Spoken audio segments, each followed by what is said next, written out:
right. Recording is in progress. Perfect. So I'm Tracy from On Deck Sound Studio. With me today, we have Laura and Taylor from Burlington, Vermont's Cricket Blue. Welcome. Thank you so much for having us. We're excited to be here. This is going to be good. So today, and it's funny, as I created the meeting, it said, would you like AI to like moderate the meeting or something? So Yeah, we had that same message pop up. I thought that was spooky.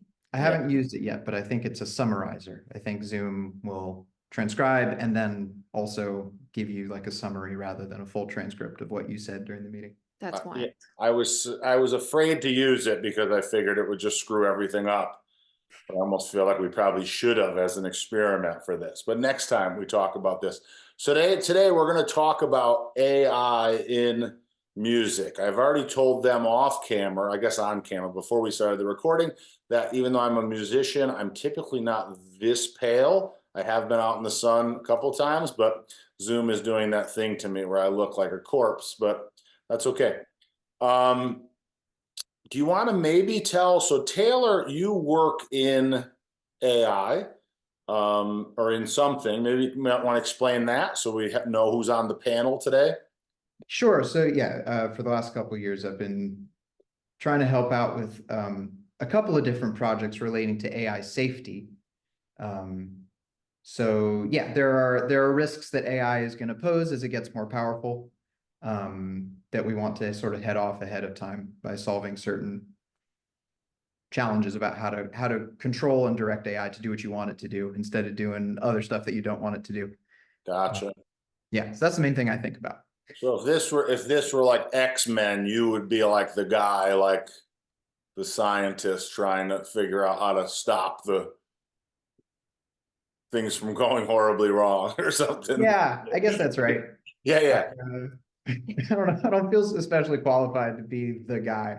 Yeah, you are though. That are trying to help out. Yeah. In my mind, you are the guy. Can you say who you work for specifically, or is it just? Yeah, I can talk a little bit about it. So one thing I've been doing for a while is I'm working on this project to make a website that's going to serve as like a wiki / just research compendium of AI safety research, because there isn't really a good central place where it's all aggregated right now. People like publish papers onto a website called the Archive and other places, but we wanted to make something that'll be easy for people who are new to the field to get up to speed really fast, easy for people who are just curious about what's going on to, explore and learn at an accessible level. That's called aisafety.info. It's in sort of a beta test stage right now. And so, yeah, I've been working on that for a little while. And then for the last 4 months, I've been part of a project that's trying to do, it's a little bit, it's a little involved to describe. Okay. Oh, yeah. I guess, so one problem with current sort of frontier AI models is that they are largely what people call uninterpretable, or like black box, you might have heard. So the way that we make powerful AI systems means that nobody like coded them on purpose or coded them by hand. So we don't have a lot of good insight into how they work. And that means when they do strange things that we didn't expect, we don't really know why they did them. And it makes them hard to control. So yeah, I've been working with a team that's trying to address that kind of problem. All right, nice. In short. I was hoping you were going technical to say details if you want, but it could take no, that's cool. time than we mean to. And it's not about music. No, I think that's cool. I was hoping you were going to say I can't really discuss who I work for.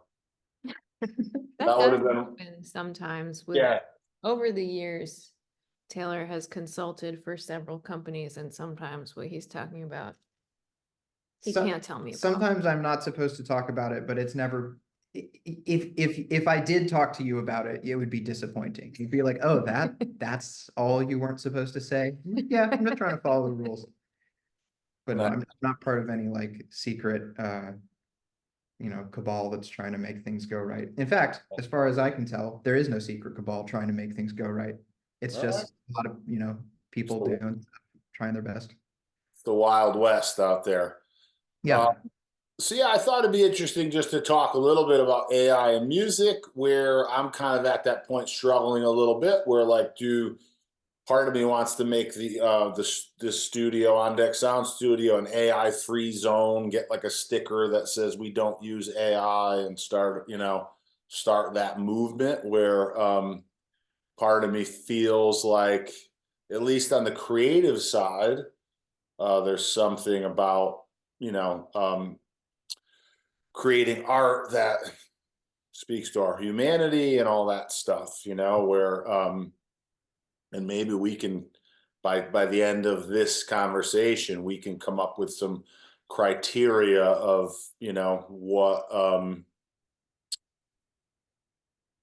the criteria is for creating the art, and how we can gauge if AI is okay to be in there, I guess, if that makes sense.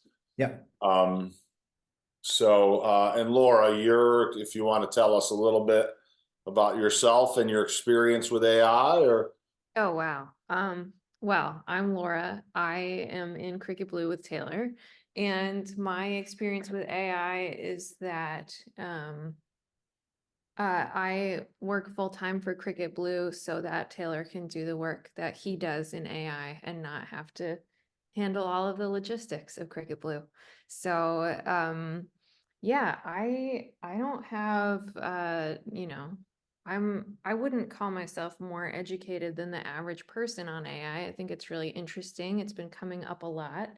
And I think, yeah, one question for you about like, is this an AI free studio? Where does the AI begin? Because we already use some AI tools.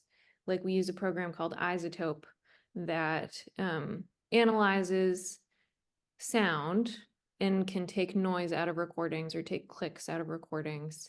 Sure. And that's, an AI engine of some sort. And Yeah. and on my end, I think I guess that's what I was trying to say, like maybe that's where it starts, is creating that criteria of like, if it's just that, on my end, if you're considering that AI, that doesn't really to me feel like AI, even though maybe it is. We're just trying to clean up an audio recording and get some, it's almost like a fancy noise gate that works on a higher level. So yeah, that to me doesn't seem like I'm actually creating, where I'm writing lyrics through an AI or creating a song. So yeah, on that end, and I guess that's it. That's where I'd have to draw the line, and maybe me saying it's an AI free studio is like just a crazy thing. And I don't know if I even want to. I guess that's part of this conversation. I don't know if I want to be AI free. Yeah, well, so the classic thing that happens is that what feels intuitively to us like it counts as AI changes as the things that computers can do get cooler and more complex. So things that maybe people would have called AI in the past now don't even really feel like AI. Like we were talking about the Zoom assistant that we could have turned on that would have transcribed our voices. There was a time when like voice recognition was the hot new thing, and people were like, yeah, it's like a voice recognizing AI. Now I think we're so used to the idea that computers can understand natural language that like it feels a little weird to call a transcription bot AI, because like that's not real intelligence or whatever. I think there is no objective like line where something is AI or isn't.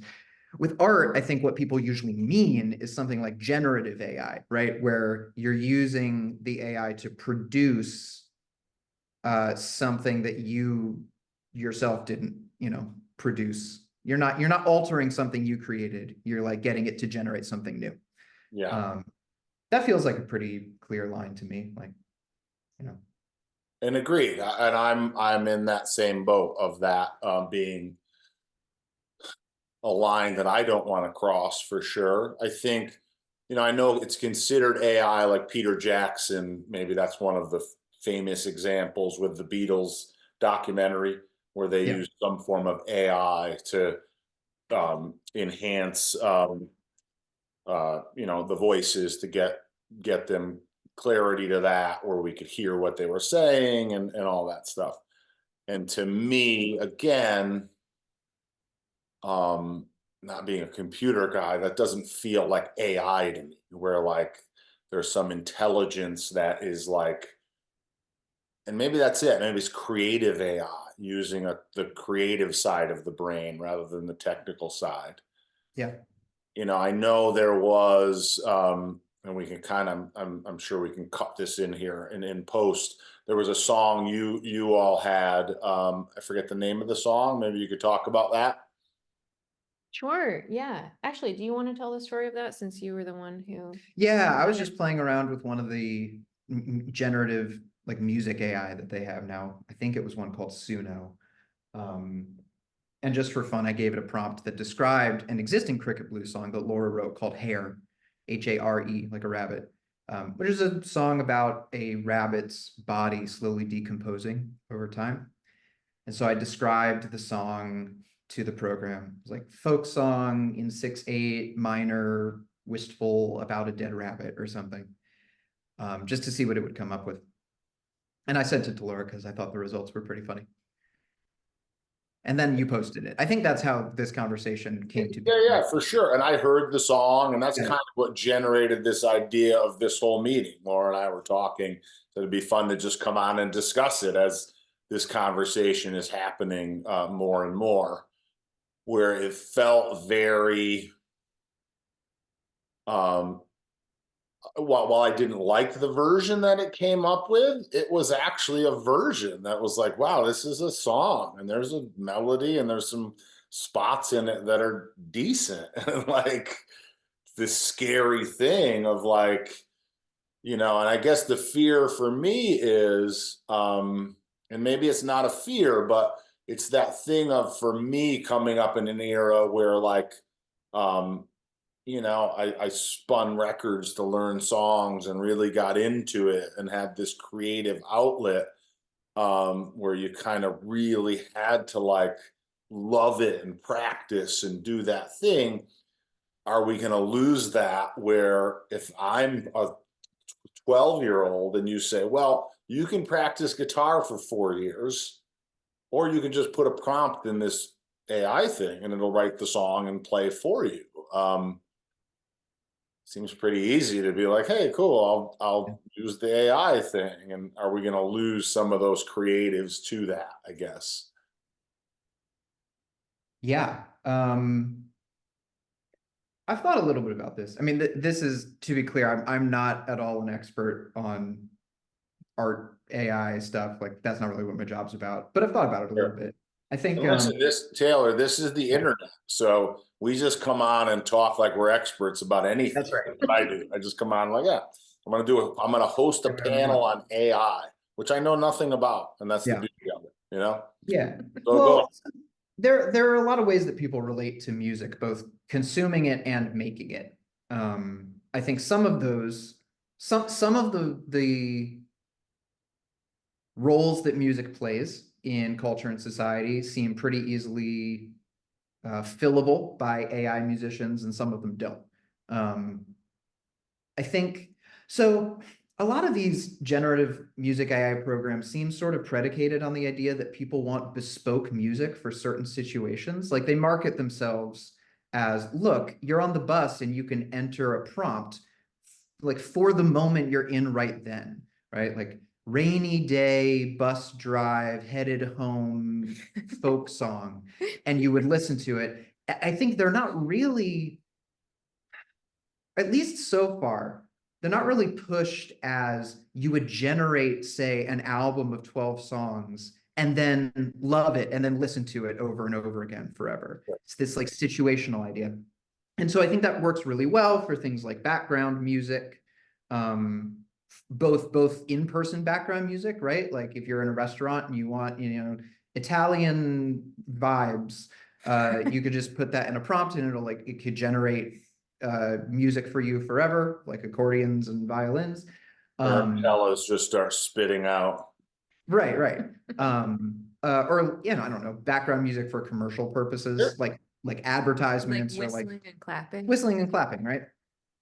That does seem like it's all going to get automated. So musicians who are making their living doing that kind of thing, which has been like, you know, an important part of what some musicians do, is like create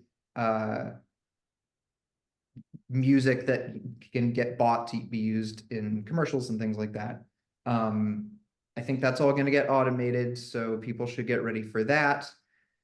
But then, yeah, there is this question of, you know, when I choose to listen to music, how much of it is I want a song with exactly these properties versus I've like formed a relationship with the song or with the artist, or like my idea of the artist parasocially or whatever. And I'm like a fan of not just the way the song sounds, but of all my associations with the song and with the artist. Like, I think it's going to be hard to replace that idea of like, oh, I'm a Beatles fan, so when their next thing comes out, I listen to it, and it's part of this sort of narrative or this journey I have with an artist in my head. Sure. That, I don't know. I mean, I guess I could see people creating sort of AI personas for musicians and releasing music under that or whatever. So yeah, it's that is a thing, right? That's starting to happen where I forget someone, yeah, I think someone has done that where they created this persona and it wrote songs and like it was an AI artist, you know? And that's obviously that's gonna happen. Yeah, I think That's now gonna happen. though, the facade of like the persona and the music were created separately, right? Like you can generate pictures of a person and even video of like a fake person. And then you can also generate music, and then you can sort of create a fiction in which the person you're seeing wrote the music. But that's like not actually what happened. It's different AI programs make visual and audio, at least for Sure. the time being. And so I think that bit where, I don't know, if you're like a Taylor Swift fan and you go to listen to her new album, there's part of what is enjoyable about that is you're like, this came out of a person who is transmuting some kind of actual lived experience that they've had into art, and it's a way of understanding them and maybe understanding something universal about the human experience or something. And if you know that that is not in fact the origin of the music, it might make it hard to relate to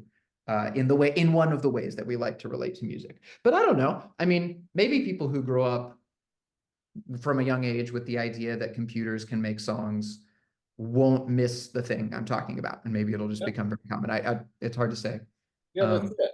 And I see it now where like, you know, for me, there's certain stuff where I grew up a certain way and like people don't necessarily consume, even like the idea of an album is not the same as it used to be, where to me it's like, you know, I make albums. That's what it is. Like I'm an album artist, and that's kind of like, you know, novelist writes novels, and that's what we do, and that's kind of our standard bearer and whatever, and that changes. The idea of tracking, which I still do a lot in this studio. You know, we work together, and it was like, yeah, let's see if we can get some real live stuff where it's human beings just playing songs, and we're Yeah. not, and we're okay with a little bit of, you know, that wasn't perfection, but wow, you know, it made the hair stand up on my arm and it moved me. So, Yeah. um, Well, you mentioned real live stuff. I don't know. I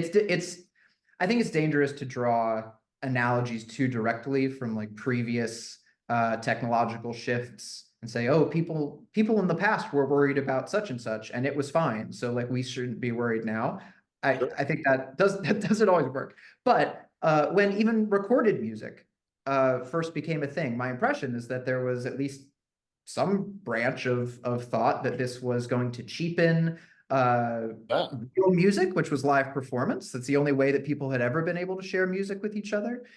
sure. And you could see that train of thought. It's like, oh, if I can just record something to wax or whatever once, and then people decide to listen to that instead, what's the whole idea that you need to hire musicians? That's going to go away. We'll just replicate these things, these, you know, physical artifacts that will play music for you. Sure. And I don't know, like that did kind of happen. Um, Yeah. At one uh, point, they thought vibrato was, cheating. So, yeah. Oh, you know, really? in musical history, it was like, oh, you can't use vibrato. That's no good. And now you're like, oh, your vibrato is the test of your string playing, So Yeah, for sure. I mean, so Laura, like, how did that feel on your end? Like hearing a song or an idea that you generated, you know, or you created, generated by AI? Like, Yeah. Well, I think the song that I wrote is pretty weird, but hopefully successful. And yeah, what the AI created was just weird. Um, but I was really impressed at some of the moves that it made. The rhyme structure wasn't just A, B, A, B. It had some kind of like, uh, I don't know, like A, B, B, A. I can't remember exactly what it was, but I yeah, was like, that's interesting. It included some non-diatonic chords. I thought that was really interesting. So it wasn't boring, but it didn't, the feedback that we got about it was that, it was just really on the nose. It was just a very literal mhm. um, kind of retelling of Taylor's prompt, basically.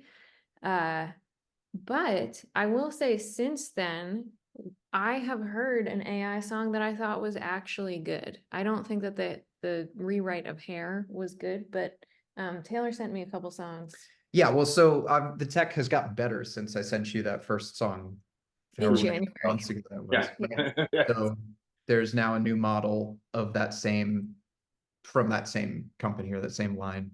Suno 3 is out now, and it's way better.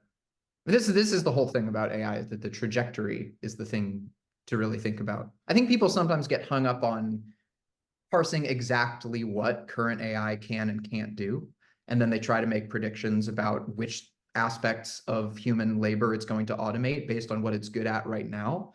Sure. Um, I don't know, man. I think you should all remember what AI could do 2 years ago, and then draw a line and be like, it's just continuing to get better. Yeah, no, for sure. I mean, I think that's, I mean, some of that's a bigger conversation of, at some point in our country in the world, we're going to kind of, run out of work that needs to be done and have to think about, like, do we need a living wage that happens because everything's automated and there's really not enough jobs, where it's such a hard concept to grasp of, like, well, wait a minute, like, I have to work. And it's like, well, you might not have to. We might have everything done. And, like, now what do? Do you sit around and read books, or do you?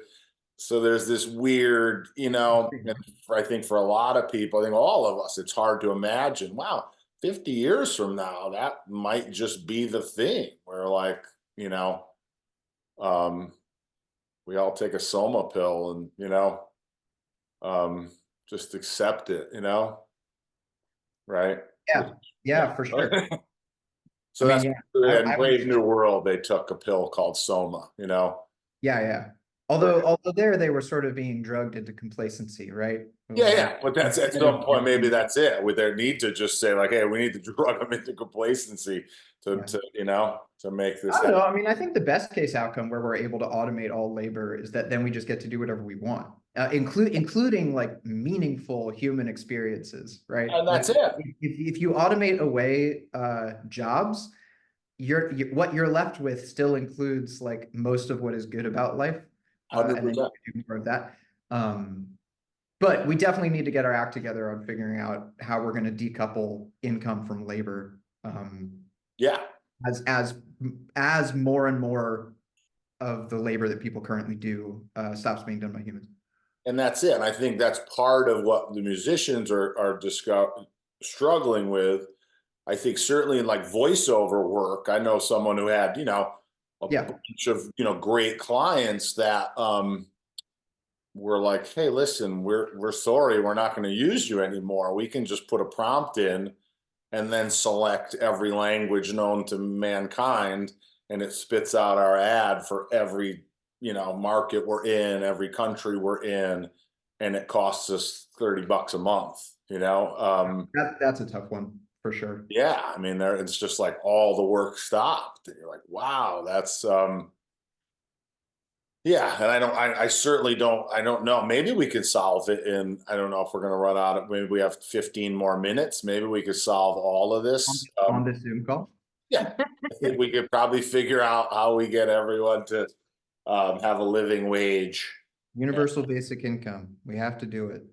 Yeah, People aren't I ready think, for yeah, I mean, that's the- that's a whole different conversation, but at some point it's hard to get people to think about that. It's like, yeah, everything's automated. I don't know if at one point, like they just brought the buffalo to me and it was all set and done, I wouldn't have to go hunt buffalo, you know, if that's the times we were in, you know, and we've kind of done that already where we've decided, hey, we're just going to trade our labor for our necessities, right? And it's worked, you know, for most people. I think for me, I like it. I don't have to go out and, you know, hunt all day. The And last time I hunted buffalo.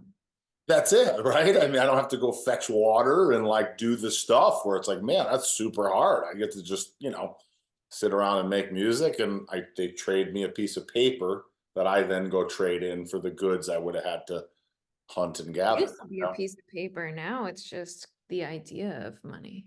It's just numbers in a computer. And even that, yeah, no, that's it. It's a Venmo thing.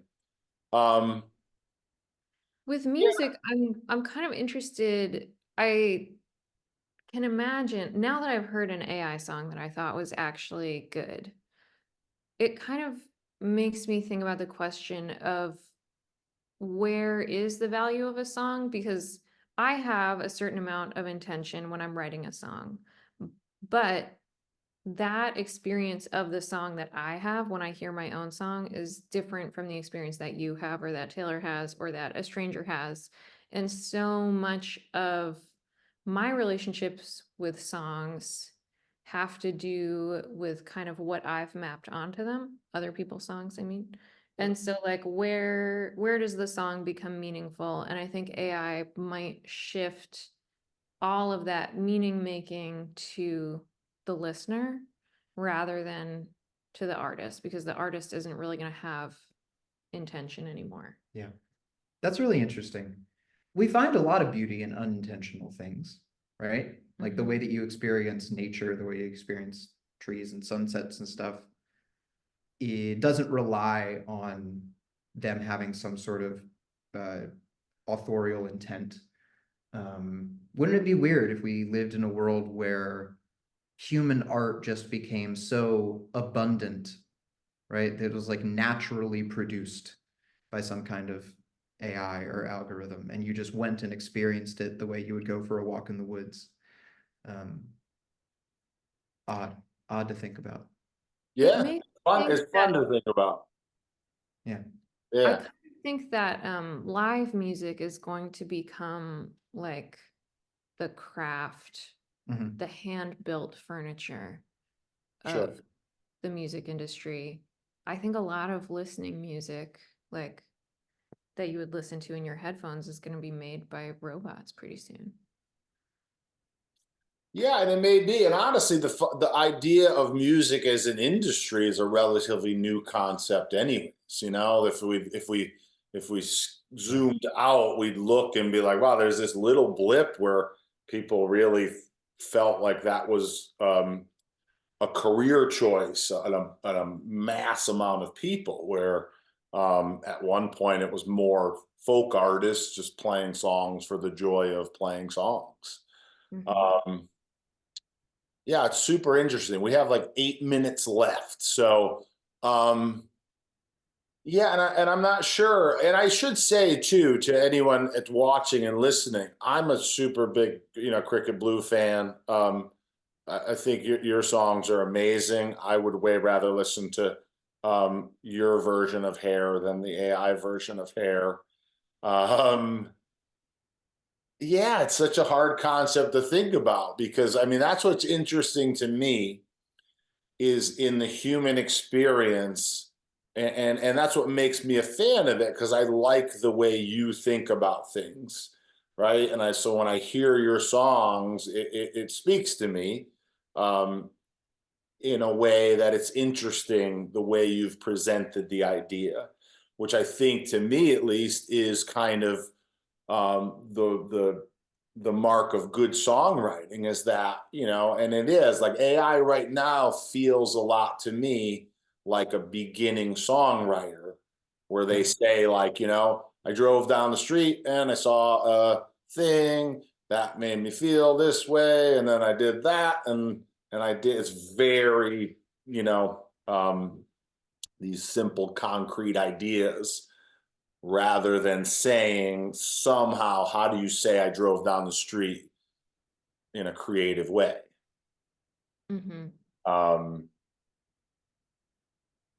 Yeah, it's a wild topic.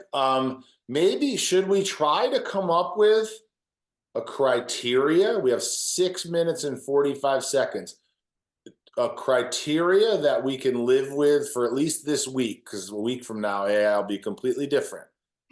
Do we say that maybe, whatever, like if it's generating an idea musically, we don't like it for now? Or if it's, because I did, when I posted on Facebook, I kind of put something out there, and someone said, I do like to put a prompt in and get 20 melodies and see if if something inspires me, and then I write from that.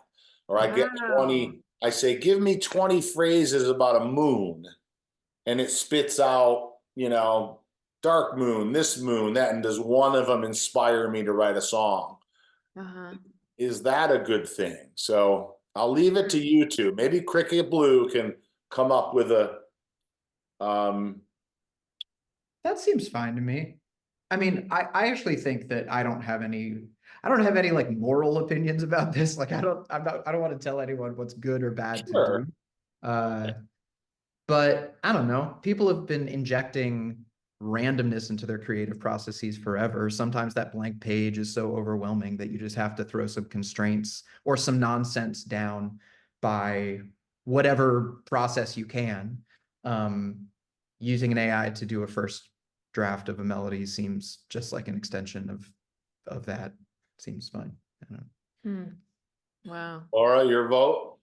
I don't know. It makes me feel a little uneasy. I do agree that to get out of writer's block, I often will, take a book and like look at the 9th word on every 9th page and like come up with it. So that's my way of generating random stuff, which you could use an AI to do, and that would be, just a speedier version of the same thing. I'm having trouble. Yes. Yeah. Yeah. I'm having trouble drawing a moral line in the sand about what is art? I guess it comes back to that enormous question. For me, if I think about what would I be disappointed to learn, if I loved a song, what would I be disappointed to learn about it in terms of how much of it was generated by AI? I think, yeah, if a lot of the lyrics were, or if the whole background were, or I don't know, I think it's hard to quantify exactly, but I do think my gut instinct is that I would be disappointed to find out a song that I loved that I didn't know was generated by AI was significantly contributed to by AI. Yeah. Yeah. Wouldn't it be amazing right now if I actually walked on screen and this version was AI this entire time? We'll do that in post. That would be pretty crazy. Yeah, I would stand there. Yeah, exactly. I come in as this was, you were watching an AI generated version of Tracy that just hosted this. Wow, that'd be so awesome. Right after you say that you're thinking about making your studio AI free. Yeah, exactly. And that's it. My entire studio has always just been AI. It's like the whole thing. Wow. Yeah, that's a plot twist that I didn't see coming. I don't think anyone saw that coming. Yeah, it's super interesting. And I guess for me, I kind of go to that spot where like what's right for everyone, you know? I don't, if you want to use it, use it. I'm not whatever, you know? It just feels like yeah, does it feel, and I guess that's part of it. It's like, and even here, like a lot of times I'm telling people, I don't, alls I care about in your take is that I believe you and I feel it's honest. I Yeah. don't listen unless it's like so out of tune. I'm like, okay, yeah, of course we gotta re-sing that. But I'm not listening for pitch. I'm just listening for believability. Is it honest? Does it feel? Does it move me? All that stuff. Um, and I guess at some point, maybe that's for me the kind of barometer is like, is it coming from that spot of if is it feel honest and believable? And if so, I'll use it. You know, again, the isotope stuff, I feel like all that, absolutely. If it's gonna clean up a track that makes the client I have here happier, of course, that's great. And so, but even like for me, when someone comes in and says, "Oh, I wrote a song," and then they say, "You just downloaded off of YouTube," and it's like a loop they wrote a song to, I always feel like, oh, it's kind of funny, you know? And that happens here at times. Someone will come in and they're like, "No, no, you just go on YouTube and all the songs are already written. You know, you just put a lyric over it." Huh. Interesting. You know? Yeah, I do think there is some intangible value of just organic magic, and I don't know how to define organic magic, but to me that has value. All right. Well, we have a minute left. Do you have any closing thoughts? Again, thanks for hanging with us. The time limit is kind of nice because we could just sit here and talk all day, and everyone would have already left, and we're just still, you know, talking. Yeah. So, any closing thoughts? Anything, you know, Cricket Blue happening or whatever? Oh wow. We're making a record. We're making a record Trying to get at least one more done. with a lot of intention and very little AI. Yeah. One more done before the AI takes over. Maybe Yep. that's it. In the fall, we'll make an AI record, an AI Cricket Blue record. Yeah. See what happens. Stay posted. Yeah, there we go. Thanks so much for hanging out. I think that was kind of, you know, we dug into some stuff maybe. You Yeah, know, I think that was really interesting. yeah, hopefully everyone can hear and they can go to your socials and find that version of Hair, right? Yep. Yeah, cool. So go check out Cricket Blue, the version of Hair, and let us know what you think in the comments about AI and anything. Great. See you Thanks for soon. having me. Tracy. Okay, thanks. Bye.